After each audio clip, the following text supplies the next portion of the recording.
புதுச்சேரி துணைநிலை ஆளுநராக அந்தமான் துணைநிலை ஆளுநர் ஏ.கே. சிங் இன்று மாலை கூடுதலாக பொறுப்பேற்க உள்ளார்.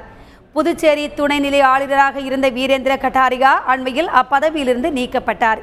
இதைத் தொடர்ந்து அந்தமான் துணைநிலை ஆளுநராக பதவி வகித்து வரும் அஜய்குமார் சிங்கிற்கு புதுச்சேரி துணைநிலை ஆளுநராக கூடுதல் பொறுப்பு அளிக்கப்பட்டது. இதையடுத்து புதிதாக வழங்கப்பட்ட கூடுதல் ஆளுநர் பொறுப்பை ஏ.கே. சிங் இன்று ஏற்றுக்கொள்கிறார். புதுச்சேரி ஆளுநர் மாளிகையில் மாலை நடைபெறும் விழாவில் சென்னை உயர்நீதிமன்ற தலைமை நீதிபதி ஏ.கே. சிங்கிற்கு பதவி பிரமாணம் செய்து வைக்க உள்ளார். இந்த விழாவில் புதுவை முதலமைச்சர் ரங்கசாமி மற்றும் அமைச்சர்கள் உள்ளிட்டோர் பங்கேற்க உள்ளனர். பதவி நீக்கம் செய்யப்பட்ட துணைநிலை ஆளுநர் வீரேந்திர கட்டாரியா புதுச்சேரியிலிருந்து கார் மூலம் வழி அனுப்பி வைக்கப்பட்டார்.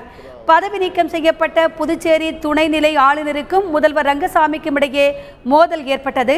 இதன் தொடர்ச்சியாக ஆளுநர் உடனே புதுவையை விட்டு வெளியேற கோரி என்ஆர் காங்கிரசார் பல கட்ட போராட்டங்களை நடத்தினர். இந்நிலையில் இன்று காலை ஆளுநர் கட்டாரியா ஆளுநர் மாளிகையிலிருந்து கார் மூலம் சென்னைக்கு புறப்பட்டு சென்றார். அவரை காங்கிரஸ் கட்சி தலைவர் ஏ.வி. சுப்பிரமணியன் வழி அனுப்பி வைத்தார்.